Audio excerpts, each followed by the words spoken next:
What up, Buckeye Nation? Welcome to the Scoop. Excited to be here tonight, man. Excited to see everybody in the chat. Appreciate you guys showing up every single night. Showed up to Nevada and B Moses before this. Me and Funky coming on after. Appreciate you guys sticking around, joining us, man. Hit that like button if you could. Hit the subscribe button as well. Jump in that chat, man. Super chats are open. We're going to be talking some Buckeye football today, going over the team, finally hearing from Funky, getting his ideas with the team, where we think the team's at. It's been a minute. It's almost like he has a life. So it's wild. We never get to hear from him, but I'm stoked he's on here. So you're going to want to tune in because Funky hears some things from time to time. We're going to go over that. We're going to go over a lot of the recruiting updates, man, a lot of flip targets. Are the Buckeyes going to land another 5-star in this class, flip them from another school? We'll dive into that towards the end of the show. But let's get this thing rolling. Funky, bro, how you been, man? Where you been at? What's going on, dude? I've been doing great, Devin. And you're right. It is a little disappointing that I've not been able to go online or, on the show as much. You're right. I do have a little bit of a life outside of Ohio State football, believe it or not. As much as I do, as much as my friends don't even believe that, it is true a little bit. But to let you guys know, the season's going good. College is going good. And I mean, watching the Buckeyes football has been amazing this year. Every game has seemingly been as perfect as one could hope.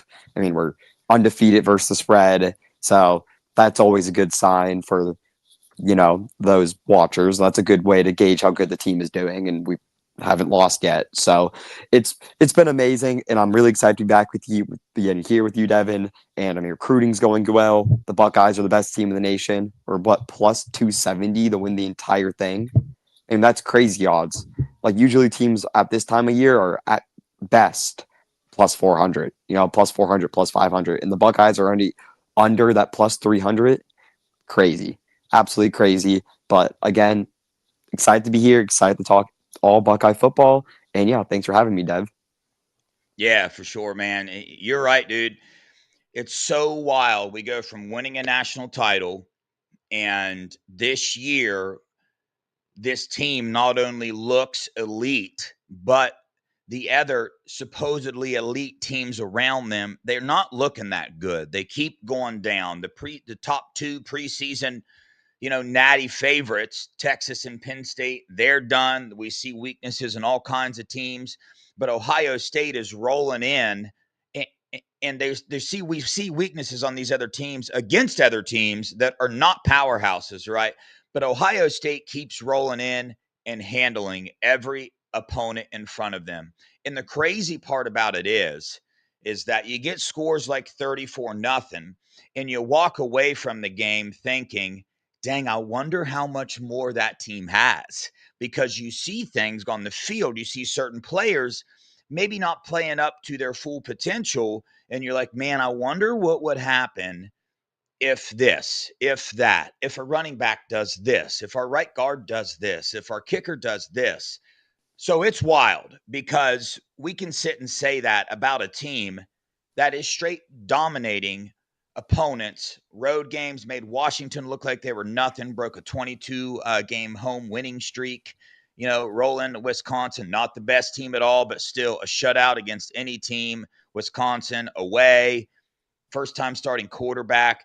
Just so many good things, right, to say about this team, yet so much more potential. And that's kind of what I want to dive into tonight, Funky. So I want you to respond to that. Before we get into specifics, I want you to just give it an overview of where this team's at. And if you are on track with what I just said, do you think this Buckeye team has another level they can get to? Yeah, I mean, it's funny because my buddies ask me, like, oh, how did Ohio State play? I'm like, they played okay. They're like, oh, what was the score? And I was like, 34-0. Or it's Yeah. like 34-0. Who do they play? I'm like, oh, Wisconsin. Like, oh, at home? Like, no, at Wisconsin. They're like, and you're not Yeah. happy with 34-0. And I was like, well, the offensive line probably played the worst game I've seen them play since what, Nebraska last year, maybe, or maybe even before that, maybe 2023 Missouri. And I was like, yeah, and JJ Smith looked a little lazy out there, and our kicker missed a 30-yard field goal. And they're like, but you won 34-0. I'm like, yeah, we did win 34-0. So that kind of all puts in perspective for me. I think the Buckeyes are the best team in the nation, and I don't think it's close. I really don't. I think second is Bama, and third, I have trouble finding a third team because they don't play defense in the SEC anymore, Devin. They just don't play defense. So the No. thing I love about this Buckeyes team is we play defense. We play legit defense. I'm one of the best defenses I've ever seen from Ohio State. One of the best defenses I've seen, period, in college football history. In the emergence of Arvell Reese, who's arguably our best player on defense, he might be taken ahead of Caleb Downs in the NFL draft, uh, which would be shocking preseason, but as Arvell's playing so well that he might play himself in the top five, while Caleb, being a safety, a little bit lower value position wise, might only be seventh or eighth pick in the draft. So we have those superstars emerging on the defense, and Styles is playing well, and those cornerbacks are locking down players. It's a scary defense, and you throw all that in with Matt Patricia, who's just been masterful. He's been getting praise from every coach across the nation. What a grand slam home run hire from Ryan Day, hiring Matt Patricia. That was a highly criticized hire. He kind of went out there and did his own thing. A little bit off script. No one was really predicting it until it happened. And just, wow. That could have gone two ways. If you couldn't look like the biggest not smart person in the world, or how he does now in leading the best defense in the nation. Then offensively, just to skim across it, Julian Sayin looks better than advertised. And my expectations for him were high. I've literally grew up watching this kid. And when I mean grow up, I mean literally grow up. My 10-year-old self was watching 10-year-old Julian Sayin sling that rock. My 12-year-old self was watching that 12-year-old Julian Sayin sling that rock. I was a senior in high school at the Elite 11 at the neighboring high school watching Julian Sayin win the damn thing. And then saw him commit to Bama and was like, God damn it, Nick Saban did it again. Nick did it again. He got away with it. And then he ends up, we all know the story, ended up coming to Ohio State. And all we heard about him was how bad he was at Ohio State for about 2 years from our own beat writers, a year and a half. And then all of a sudden we see him watch in person, and he's exactly what we thought he would be, Devin. Like what we talked about the offseason. The number one quarterback in the class of 2024, a true gunslinger. And man, he is so accurate. He's better than I thought he would be. He's a good bit better than I thought he would be. This is what I thought Julian would look like in his peak at Ohio State. And I feel like we're not even near there. We're not even near there. He could play at Ohio State for 3 more seasons. That's not unlikely.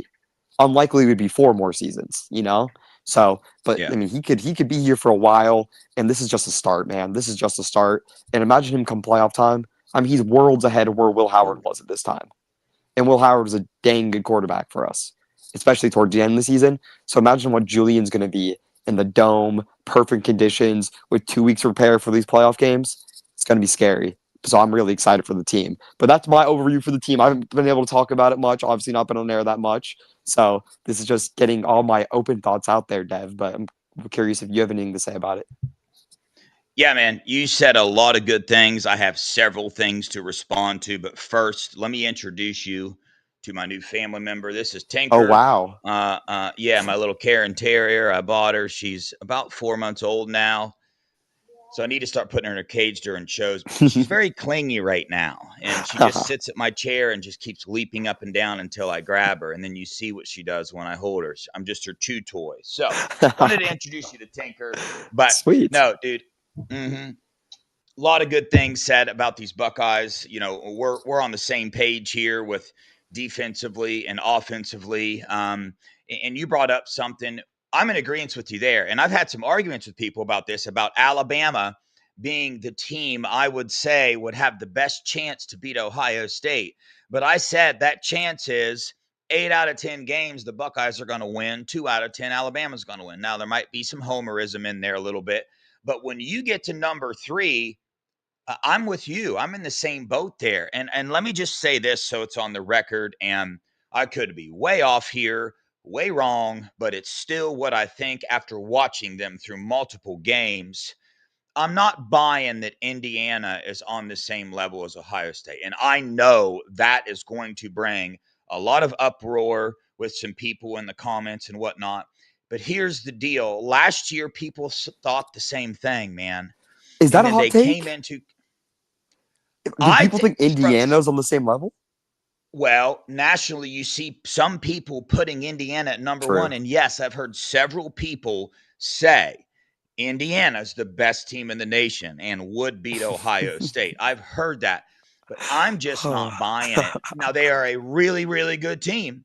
Clearly, they're beating several teams. They're beating them by a bunch, but what are they going to do in the playoffs? And like I said, it just gives me similar vibes from last year, man, that there's just too much of a talent differentiation. It's like they're both equally well coached teams. Like they're both coached at a very high level, play very good football. But when you the talent wise, and it's not just on paper. I'm talking. Look on the field. Look at the different players at Ohio State. Just my opinion. But on that note, Funky, we talked about how Ohio State can get better. Ryan Day had a press conference today, and of course, every reporter hit on that question. I want to start with this. I want to start with the offensive line, man. Watch the game. Buckeyes tore it up passing the ball. I love that. I love that we did that. Um, Want a little more out of the running game. And when I went back and watched the film and things back that up, Tegra had a really rough game. And he's been having some rough games. And he was by far, according to PFF and according to my eyes watching the game live, and after the game, had the worst game of his season and was the worst run and pass blocker on the entire team. We saw the beginning of the year, Ethan Onianwa splitting reps with him. I thought that was going to turn into Ethan taking over the starting role. I don't know what happened there. I didn't think Ethan played super bad when he came in, but I'm not an offensive line coach. Apparently he did.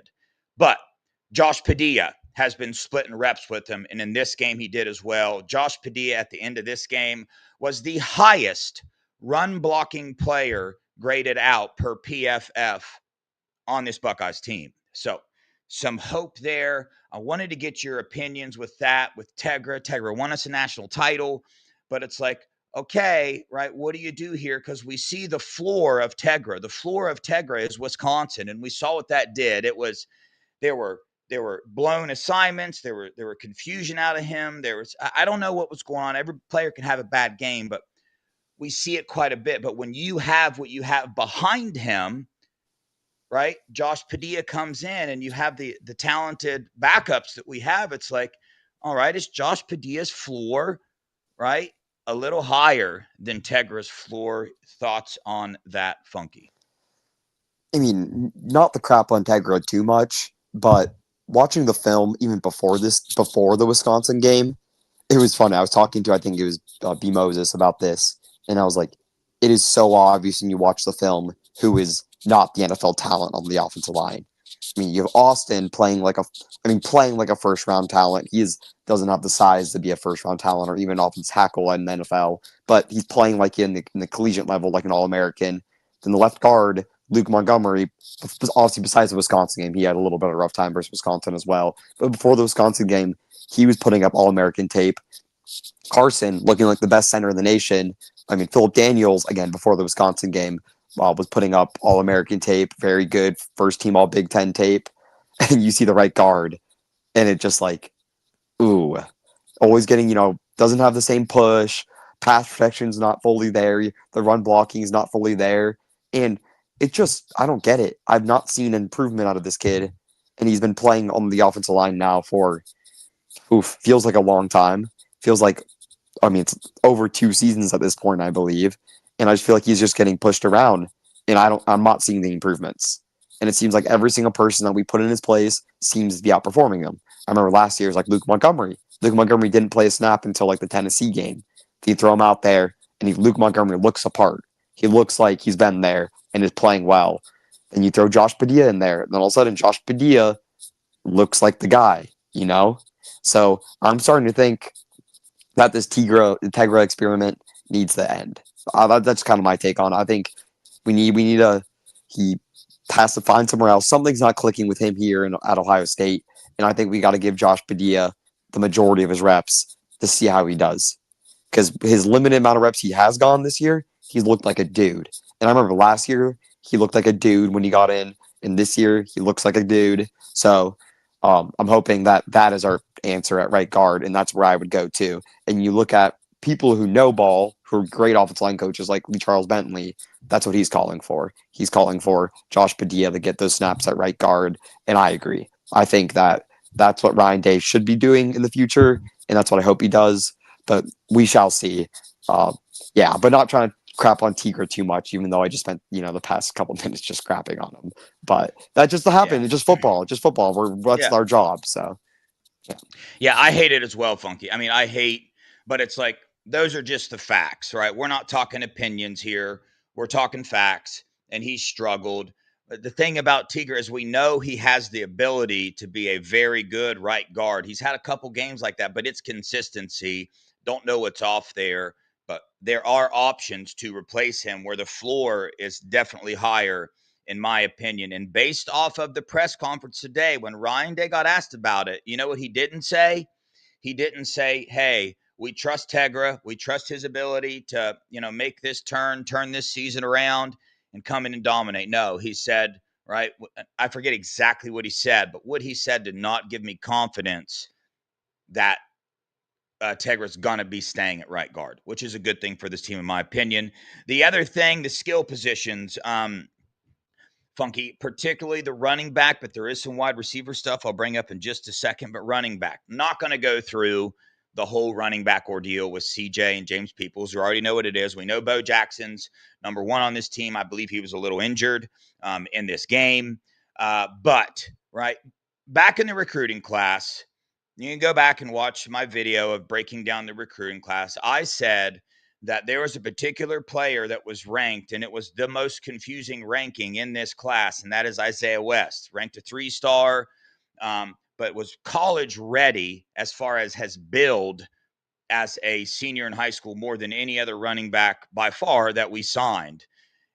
And I've been hoping he was going to get some run. He lost his back stripe, and I immediately tweeted, see you in Wisconsin, Isaiah, because it just looked like that's what was going down, right? Well, that's what went down. He wears number 32.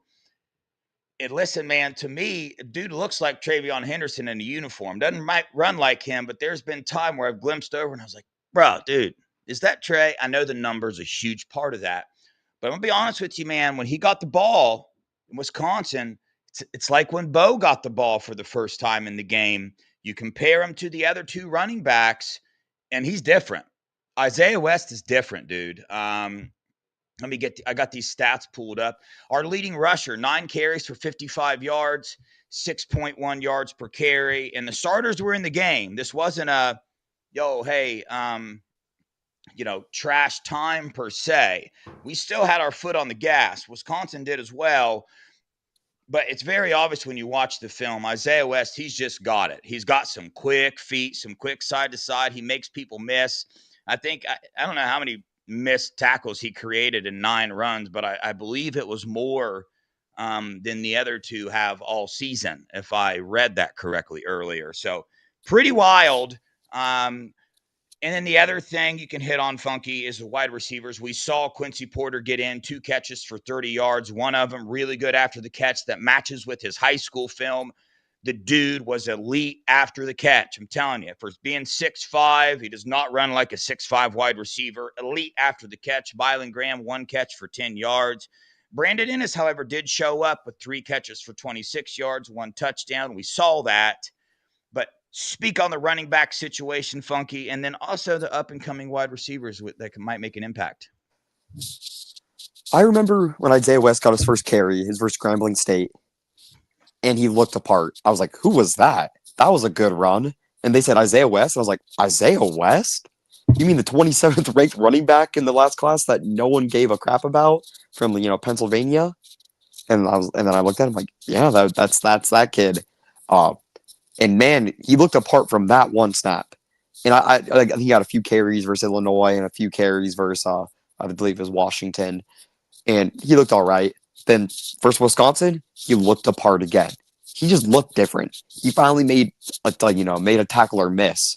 James Peoples, especially C.J. Donaldson, have been allergic to making tacklers miss this year, Devin. So seeing this freshman go out there in one of his first carries and lead the team in rushing and make people miss, they made a safety miss, and made a linebacker miss, and was really hitting these holes hard, was very promising. And it's hard for me to really say this. 'Cause I feel bad for Peoples and Donaldson, but I mean, Isaiah West and Bo Jackson are probably our two best running backs we have. Bo Jackson looks apart. He definitely looks like RB1 on the team for sure. He definitely looks better than Isaiah does. Uh, but Isaiah looks dang good. And that's just not something you see every day out of a running back, especially one that was as under recruited as he was out of high school. And just another reason for me to, I mean, trust this staff a lot. Because, I mean, Jordan Davidson, who is making an impact on Oregon right now, who's playing pretty well, uh, Yeah. but Ohio State passed up on him, even though we could have got him if we paid him a little extra, and we passed up on him for a reason, and that's because we liked what we had. We liked what we already had. We liked Isaiah West. We liked Bo Jackson, and we didn't think Davidson was that much better than West and Bo Jackson. And I agree. I don't think he's better than Bo Jackson, and I don't think he's much better than Isaiah West is. And that's not even including Anthony Turbo Rogers, who is, by the way, higher ranked by kind of a lot compared to both those guys. He was the third or fourth ranked running back in his class, while Jackson Yep. was the 10th or 11th ranked running back in his class, and Isaiah West is the Yep. 27th. So, talk about recruiting rankings not really mean anything. It's right there. I know Turbo's dealing with his injuries, and I'm sure he's a great player too, but I guarantee you that it's going to be really hard to tell the difference between Turbo, Isaiah West, and Bo Jackson because they're all dang good players, but they're all ranked, completely differently.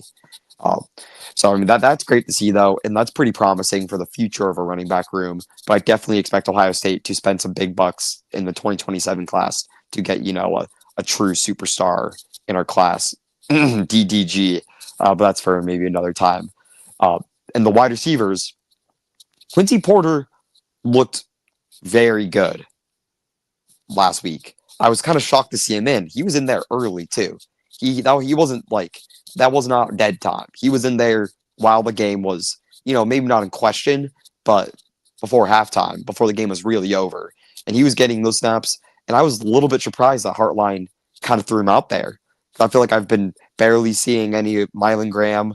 I haven't seen, I mean, any of Rogers, but I guess Rogers probably redshirting. But I was a little bit surprised to see a freshman out there, just because you don't usually see a freshman wide receiver out there for Ohio State unless they're Jeremiah Smith.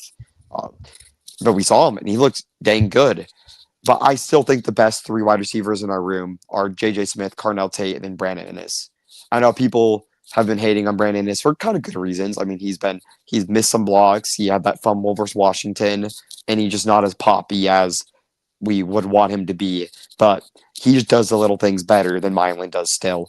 And that besides that one fumble, which was just really bad, I think he's been good. And that one catch he had versus Wisconsin for the touchdown was solid. And he's also just he's a team leader out there, a team captain almost. So I like having Bi out there, and he's have a huge impact on the team, especially next year. But right now he's more of a vocal leader. He gets guys in the right positions. He does a lot of stuff behind the scenes that none of us really see.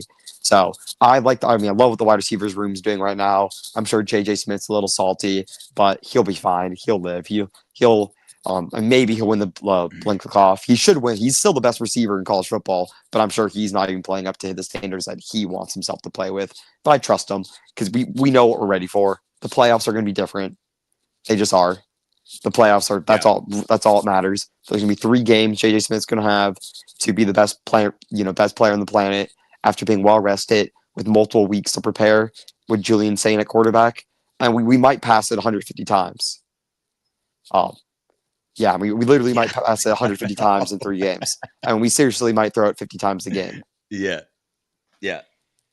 Yeah. I But love it yeah, though, man. Yeah. I love it. But pass the ball, Ryan. Pass the freaking ball, Ryan. That's all I gotta say. I Yeah. love it. I loved how we did that. I was scared we were gonna go into our shell and try to prove something versus Wisconsin, but glad we didn't. We passed it the first 12 times. Absolutely love that, and that's what we're gonna do versus Michigan. So that's put that in your head. That's what we're gonna do versus Michigan. We're gonna pass it the first 20 times. We're gonna pass it. Calling that shot right Yeah. now. Yeah. And I was wrong in that prediction. I thought, I mean, even in the pregame, me and B Moses talked about it. I thought Ryan Day was going to come out with that rushing attack. He did the opposite, so I absolutely love it. A couple things. I believe, I had the Rogers question as well. I read somewhere that he's been injured and he's just now cleared. Same with Turbo Rogers. He's been injured, just now cleared. So we'll see. makes sense that Bryson would redshirt, honestly. But yeah, seeing Quincy Porter and Mylan Graham both out there. Mylan Graham's been getting in a little more, but it was interesting this game to see that Brandon Ennis got injured. And who went out on the field? Quincy Porter. Quincy Porter was the one they put out there after that instead of Mylan Graham. It was interesting to see that dynamic. So figured I'd mention that as well. The other thing I want to mention, you brought this up, is I'm just going to be honest with y'all. I've been a little worried about JJ, and there's nothing really behind that. There's no intel, no inside information. Just from what I've watched, I've just been a little bit worried. And what I've been worried about is his mentality of all the stardom he got last year and whatnot. And this year, Carnell Tate is kind of taking that lead. Teams are doubling JJ. He hasn't made a couple of those catches I feel like he would have made last year, especially in the Wisconsin game. So I paid super close attention to this game. And after watching him on the sidelines after the game before, I feel like I'm completely wrong. I feel like he was happy, he was laughing, he was cutting it up with his teammates. But I'll say this, he looked injured still from the last game with the missed block from Max Clare, and he got scorpioned, bent up like this. He kept grabbing his lower back and walking a little gingerly on the sideline. So I really questioned why he was even in the game, and it made me even think more that the coaching staff is trying to give him those stats because they know that he's up there for some awards. But I don't know. Could be off there. No intel there whatsoever about that. It's just what I saw with my own eyes. Funky, anything to add to that? And we'll dive into a little recruiting news. I mean, I agree. I think JJ, I think he's looked like the best wide receiver in America still. So I want to say that before what I'm going to say. But he has looked just a little off. Just a little off. A few catches, you're like, ooh, JJ. Last year's Rose Bowl, JJ made those catches. Because last year's Rose Bowl performance for Jeremiah Smith was, arguably, the single or second greatest wide receiver performance I've ever seen from an Ohio State receiver in my life.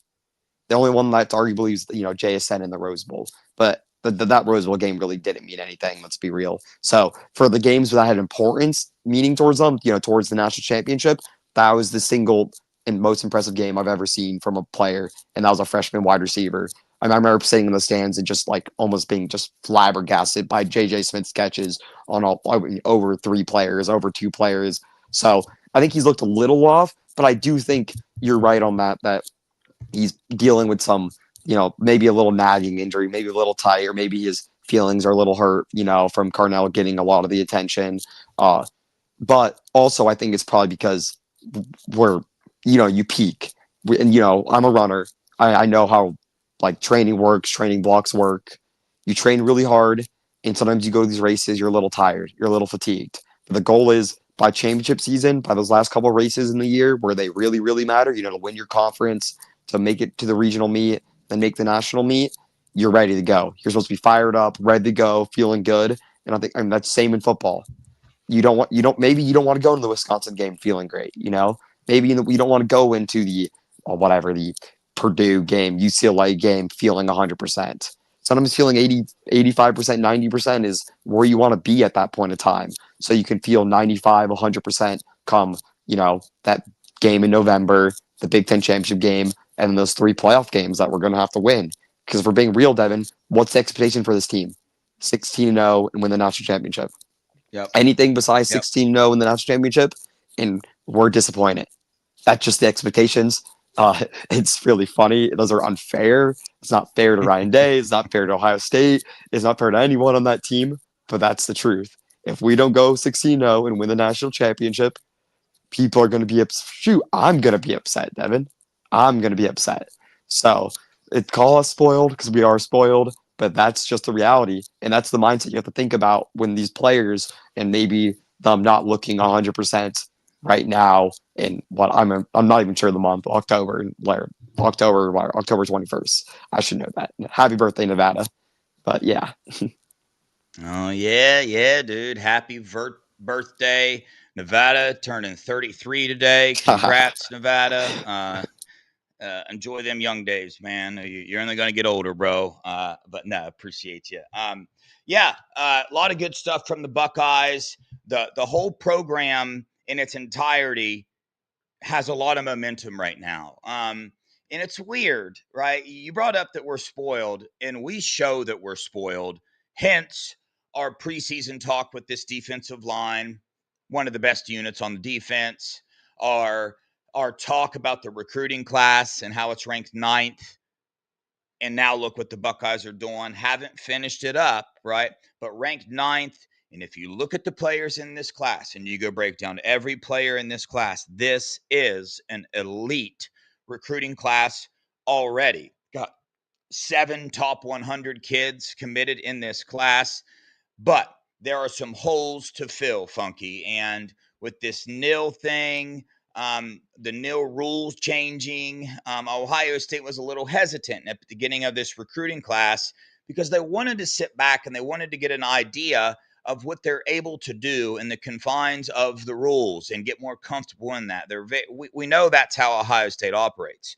Well, we heard, right? Their tactic was flip season, man. Come in with the top offer, the flip season, kind of like Saban days, kind of like Alabama used to do. Come in, and it seems that the Buckeyes are doing that because you see the flips we've had recently. Landry Breed from NC State, not that that took a lot of money, but still, Buckeyes super aggressive. That give us 5 offensive linemen in this class already.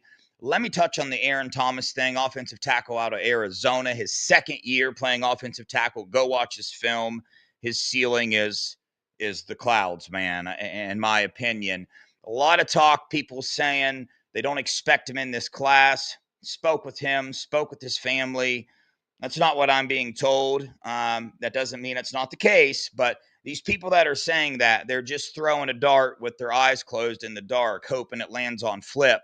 Because let's be honest, with how recruiting is, you could probably say that about every recruit, and you got a 50-50 shot of being right. So, and there's been so many misses in recruiting that it's like, who cares? If we say he's going to flip and he doesn't flip, nobody's going to remember that, right? So it's real easy to say that to get some clicks. When you put Ohio State commit flip watch in your article, you're going to get a lot of clicks. But that's just what I'm being told. So, second flip, we got Kamari Bang, the Maryland safety. Matt G holds him in very high regard. Matt G said he was the best free safety in this class. People are talking about, Braylon Womack, Auburn. It's not happening. I don't want to, in my opinion, not happening. You guys know how close I am with the Womacks. I'll leave it there. But Funky, to say all that, there's still places that the Buckeyes are looking at: running back, defensive end, cornerback, and they're not done with offensive line, Funky. So let's dive into the offensive line, right? Micah Smith from UCLA was in the visit. Not a lot of heat there. Of course, we flipped Landry Breed.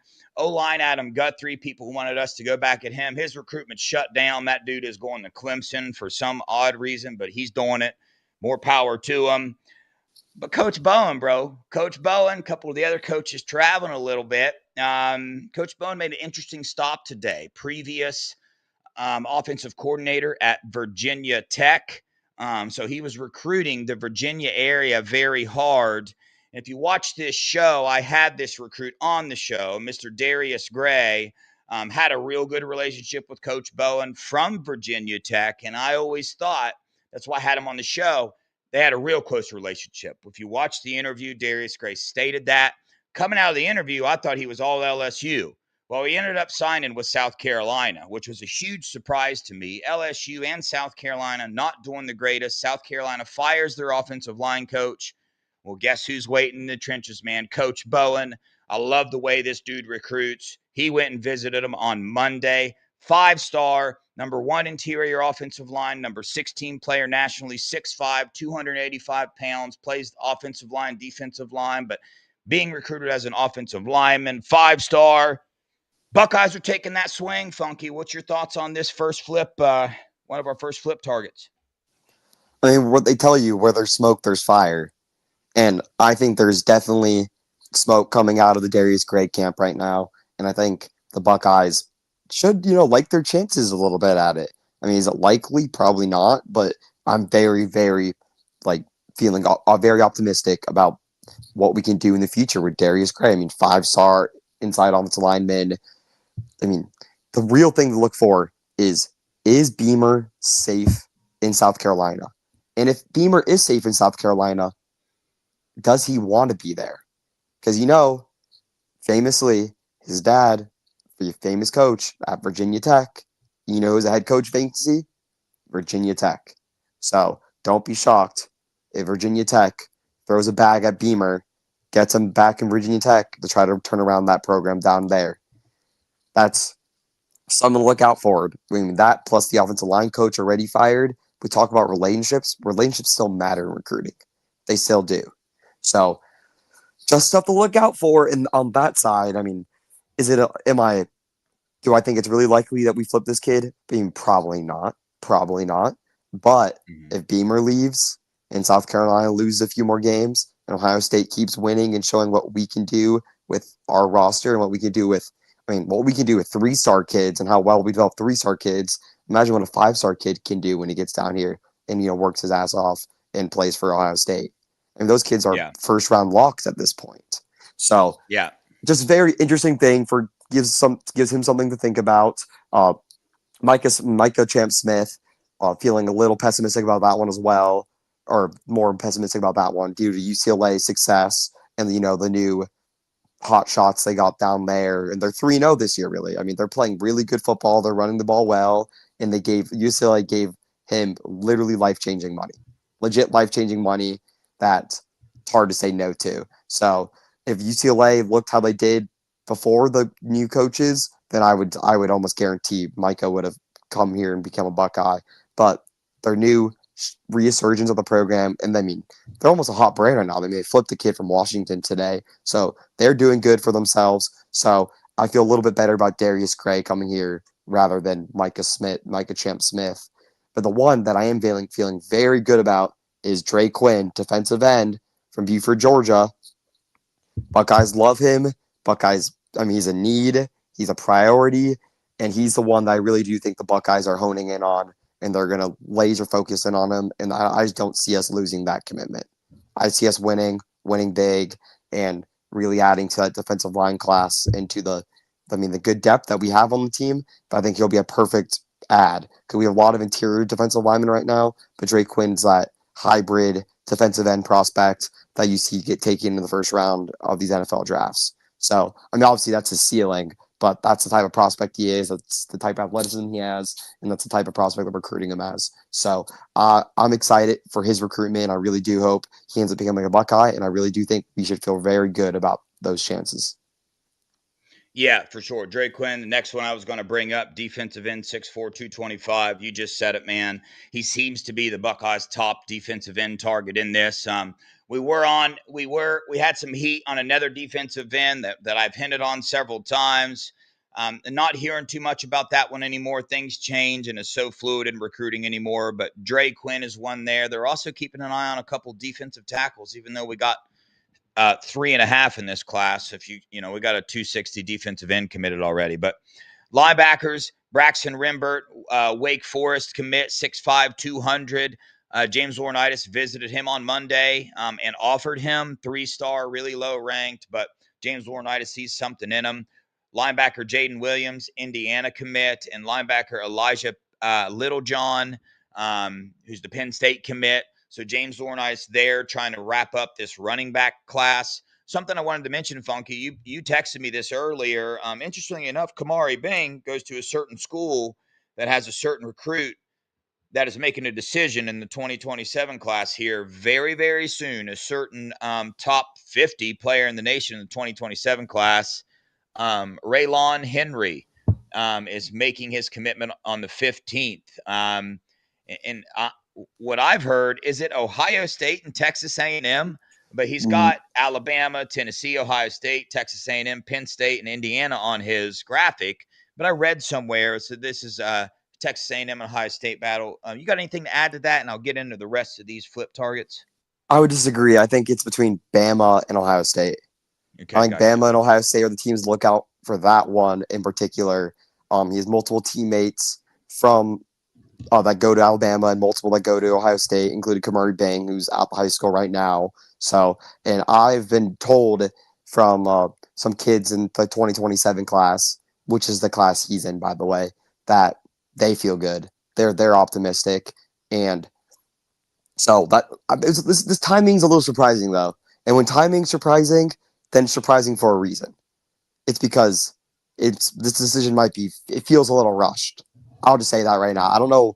I don't really know where this is going to go. I've been told it's between Ohio State and Bama. So if it's not one of those two teams, I'd be very, very surprised just because I feel like that's what it's between for his relationships with those two schools, his relationship with Coach Walton, his relationship with Coach Day, as well as his relationship with Kalen DeBoer and the defensive backs coach down there at Alabama. So that's where I think it's going to go, and I'm very, very sure on that. But I also know for a fact that he's taking visits after he's committing. So take it with a grain of salt. That's what I'll say. It's like he's committing, but then but he'll be back in Columbus for an official visit in June and an unofficial visit in September, and he'll go to 10 Auburn games and 5 Maryland games and 7 Bama games. So take it with a grain of salt. Be happy if he commits here, because that means we lead at the time. If he commits to Bama, which I would say, I mean, literally, the percentage I'll give are literally, I would say like 45, 45, and 10 for elsewhere between Ohio State, Bama, and the field. So yeah, but it just seems like a rush commitment to me. So that's my 2 cents on it. But very talented prospect from a good area, very talented area. And I mean, Bing's an amazing prospect, great kid, hardworking kid. So we'll see where that one goes. But that's my 2 cents on that one, Dev. Yeah, that's the cornerback position, a position that last year we signed 2, Devin Sanchez being one of them, really takes the staying off the number. But this defense with Jim Knowles and with Matt P right now, look how many safeties, cornerbacks will use 5, 6 on the field at one time. We got to get more than 2 in each class. We only have 1 signed this class, so expect the Buckeyes to be taking some swings, definitely in the 27 class, but they're still doing it in the 26 class. And this is the position group I'm most excited about in terms of flipping somebody because of who we have the possibility of flipping. My number one target that I have my eyes on, Jay Timmons, 5'11", 185. Yeah. Florida State commit right now, number 29 player nationally, according to Rivals. The number 2, 2. yeah, the Yeah. number 2 cornerback, according to Rivals. So watch this film. The dude has taken off in his senior year. The jump from junior to senior year just goes to show you the work ethic and the fact that he would fit with the Buckeyes beautifully in this culture. And we see what Florida State's doing this year, right? With Mike Norvell, we don't know. Is he going to be around? I think they're going to let him finish out the season. But is he going to be around after the season? I don't think so. I don't think he's going to be. So there's some real heat there. He's taking an official visit on November 1st. What is that? The Penn State game? Yeah. Correct. Yes. The Penn State game. So taking an official for that. I've been told the Buckeyes are swinging here, and they're going to be a hard one to beat for this one in every facet you can think of because of the fact they love him as a player, and we need these guys in the class. Some other ones to keep an eye on that I haven't heard much about. Funky, maybe you have. Danny Odom, the one-time Buckeye commit. He told the Buckeyes the night before his commitment, hey, I'm committing to you guys. Nebraska comes in with that bag, takes him away. Because of that right there, don't have a lot of faith, confidence, unless there's a coaching change or something, but I don't know. And then Justice Fitzpatrick, heard a little bit of smoke there, ended up committing to Georgia. His brother played at Georgia, so I don't know. I don't have a lot of confidence there, but I will His say brother played this. I at watched Bama. that dude, Alabama. Oh, that's Yeah. what it was. But the Okay. South, yeah, So, SEC, yeah. but it didn't the DB coach go from Bama to Georgia? Yes. Yeah. Yeah, And Kirby that's what it Smart is. coach there, yeah. Both. Yeah. So that connection to Georgia, it's going to be a real hard one. And like I was saying, I watched him play in person. Boy, oh boy, would I love to get Justice Fitzpatrick in this class because the dude is physically ready to play college ball right now. But a lot of skill there. But needless to say, Buckeyes in on Jay Timmons. Keep an eye on that one. Over to the running back Amari Latimer, 6', 200-pound, 4-star. He was at the Wisconsin-Ohio State game, visited Ohio State before that. So hearing a lot of smoke there. He officially visited in the Minnesota game. RPM picks rolling in for him. Go watch his film. 4-star. Would love to get this dude in the class. Big old bruiser type running back who's also got some speed. And then interesting 2027 note on the running backs. Funky, I'll let you take this away after this. Keemon Spell, right? When he first decommitted from Penn State, He talked about Ohio State. Just put out his official visit list. Has 6 schools on it. Ohio State is not one of those. Weird to me. I'm not worried about it because 2027, we got David Gabriel Georges. That's the only one I care about getting in the running backs. Just sign him. I'm fine with it. Whatever. Funky, anything to add to the cornerbacks and the running backs? Jay Timmons, Amari Latimer, Keemon Spell, any of them guys. You got anything? I'll go rapid fire. I mean, Jay Timmons, totally right. He would be number 2 in my transfer portal picks for Ohio State, and I think that's what Ohio State feels as well. And I think he'll be I yeah, I'm tempted to say I think he'll be a Buckeye. I do think probably the odds are in our favor for that one. I mean, assuming everything goes good on his visit, but let's see how that goes first before I talk too high and mighty about him. But I do feel real good, real good about it. Same with Drake Quinn. He's visiting, I believe, for the UCLA game, so a different weekend for him, but will be great. Uh, Amari Lattimore, or Latmire, he's in the class. Great. I thought he already committed, to be honest with you. I always forget that he hasn't yet. Someone brought that on board. They're like, is this kid more likely than Amari to commit? I'm like, oh, no. Sorry, I forgot he hasn't committed already. But he's for sure in the class. So he'll for sure be a Buckeye. And 2027, like mentioned earlier, it's DDG. DDG. He's Ohio State's number 1 target. That's why it's hard for us to be in it with, Keon, the Penn State decommit, or Keon Spell. It's just hard for us to be fully in it with him because uh, he's just not our first priority. He's just not. DDG is our first priority. Well, I mean, DDG is, like, I've been told by a lot of people that he's legit the number 1 player in the entire class for Ohio State. We have him ranked number 1. And we saw what we were able to do with this year with Luke Waffles, who was our number 1 overall prospect on the board. And we gave him, the biggest bag I've ever seen Ohio State offer a high schooler, and USC just somehow, upped it more. But that was what we offered. Luke Waffles was something that I never thought we'd offer a high schooler, and we did. It was near JJ Smith type money, and we're gonna do the same thing with DDG because we think he can play year 1, and that's what we do for players who think we could play year 1 and be first team All Big Ten in the first year at Ohio State. So I'm very excited and looking forward to that. But you know where I'll be during the Penn State game, Devin? Hawaii. Where? Hawaii. Hawaii? Mm-hmm. Bro, dude, it's so Yeah. wild you said that. Guess what I just booked today? A It's Hawaii not for trip? 10 more it's not for 8 more months. Yeah, literally. I'm going to Heck yeah. Hawaii for 2 weeks. Yeah, Yeah. It's I'm been gonna be in like a Hawaii wet for a dream. week.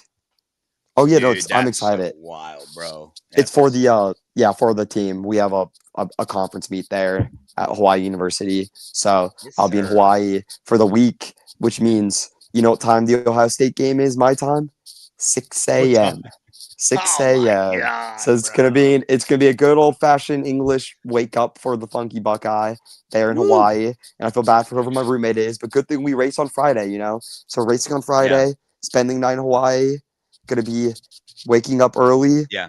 My roommate's probably not going to be feeling so well, but I don't care. The lights are going to be on at around 5:50, TV on at 5:55, and we're going to watch the Buckeyes kick the crap out of Penn State. So that's going to be my weekend. I'm looking forward to that, Devin. I'm very much looking forward to that. Oh yeah, dude, I would be too, man. But yeah, dude, the way it's looking with this Buckeyes class ending up, it's gonna be great, dude. I can't get off the show without telling you guys about my experience at the Washington game and getting to meet B Moses for the first time.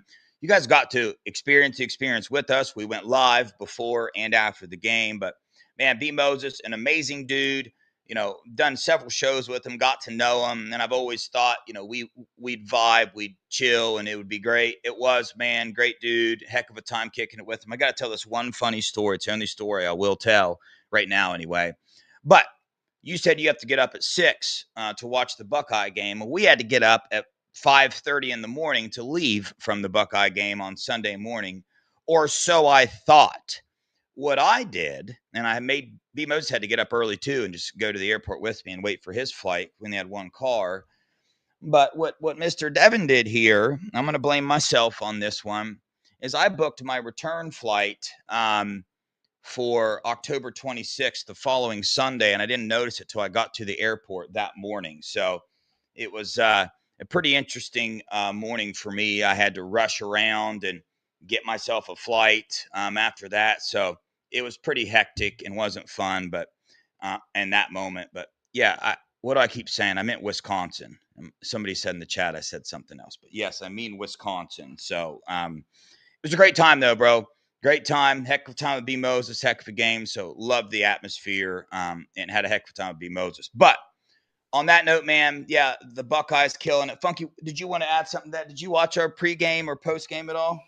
I just couldn't. I was traveling. We had a meet in San Francisco, so I had to watch it on the bus, But uh, yeah, I mean, it's funny getting to meet you and B for the first times, Devin, at these games, and it's what a heck of a time we have out there. I think the first time I met B was the Forbidden game we don't talk about last year, and then the first time I met Yeah. you was the national championship game. So it Yeah. seems like you're winning on that one, Devin. But that must have been so fun. I need to get out there in Wisconsin. I have a lot of friends out there, and they sent me photos of the game.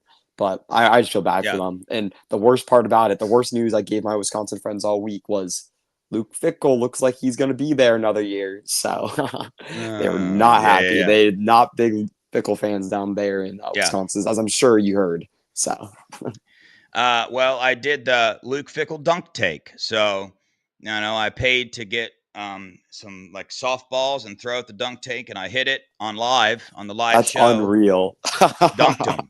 Dude, there was Fickle stuff everywhere. There was pie Luke Fickle. It was wild. So they do not want Luke that's Fickle anymore. So, yeah. that's unreal, Devin. Oh my Yeah. God. But, Oh, yeah. But wow.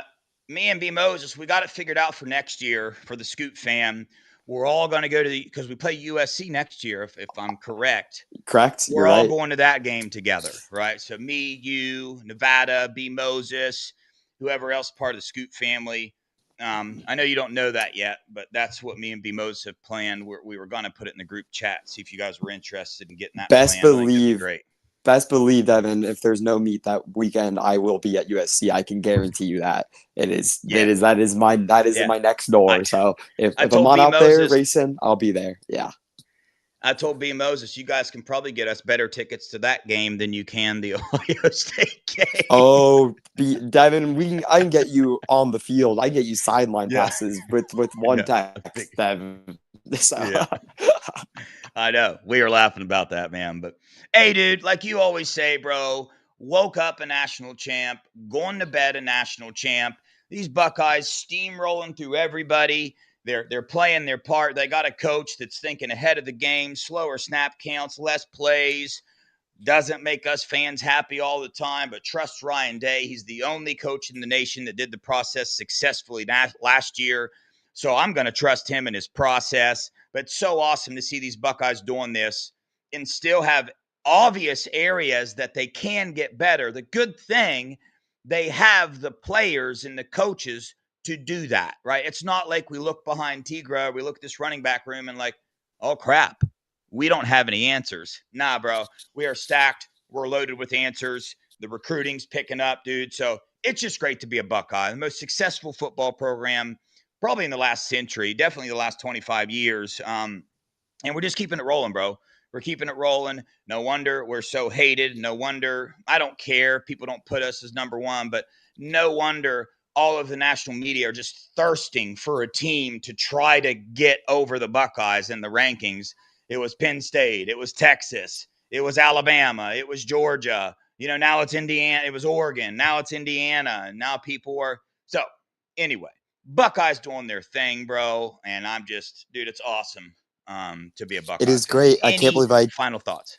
I can't believe I didn't say I woke up feeling like a national championship, Devin, because I I know, bro. absolutely I did. know. I absolutely feel, and I still feel like a national champion.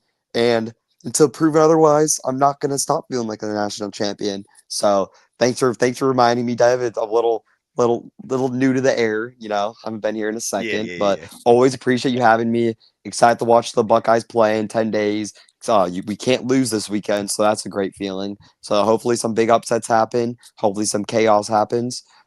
Spartans this week. Go Spartans. Spartans are really, really, really, really bad, but one could hope. Uh, let's cheer on the Spartans this week, Devin. It's a long shot, but Yeah. we've seen crazier. Hey, We know bro. we've seen crazier. So let's We hope watched they crazy. win. Oh yes, we have. Yeah. Sorry. Yeah, we watched Crazier last year. Exactly. So we but know we know. yeah. Hey, got a couple chats here. The Doodah Man, thank you for being a member for 10 months, bro. Heck yeah, I love seeing you in the chat. Devin the Funky, what's up, brother? Cade Weston, what's up, Cade? With the 499 high, love the show. Thanks, guys. No, Cade, thank you, man, for the support, for showing up here. Funky, I believe it's looked the part. Funky, I think he was correcting something you said earlier, but Yeah, listen, I think I guys, said Funky ain't been look on the show apart. for Yeah, 6. Oh, okay. Yeah, he's my a my little rusty. English isn't great. Yeah, my Yeah. He's still getting it down. So he's still getting it down. But hey, man, good to be a Buckeye dude. Tomorrow, me and Ian, one of the new members of the Buckeye Boys, we're doing the test drive now. So far, it's working great. Me and him are going to be in with Chad or Max Chadwick from the PFF channel. We had Dalton on, me and Bill Green with Dalton. If you guys heard that, you're going to want to be a part of this one. Max is going to come on. Dalton's going to get back on and explain to you guys what PFF is. How do they come up with PFF grades? I bet you maybe 10% of the chat can answer that question. Me not being in that 10%. So I've always wanted to know how accurate is PFF, where its weaknesses, where its strengths. Tune in tomorrow for that. Hit the like button on your way out. Hit the subscribe button if you haven't already. We'll see you tomorrow. Appreciate you guys. Love you guys. Go Buckeyes. OH. IO.